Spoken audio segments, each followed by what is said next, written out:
Himmatnagar Shamlaji national highway 48 પર સહકારીજીન વિસ્તારમાં આવેલી મોડાસિયા પાટીદાર સમાજવાડી પાસે સર્જાયો હતો ગમખ્વાર અકસ્માત।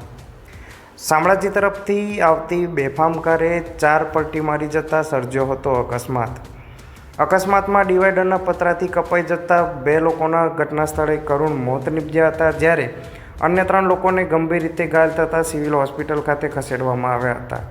અકસ્માત એટલો ગંભીર હતો, ઘટના સ્થળે લોકોના ટોળે એકઠા થઈ ગયા હતા। અકસ્માત બાદ મૃતકોના મૃતદેહને કારના પતરા કાપીને બહાર કાઢવામાં આવ્યા હતા। ઘટનાની જાણ થતાં ફાયર વિભાગની ટીમ અને એ ડિવિઝન પોલીસની ટીમ ઘટના સ્થળે આવી પહોંચી હતી અને આ અંગે વધુ તપાસ હાથ ધરી હતી। Bureau report Nilesh Joshi, Sabarkantha.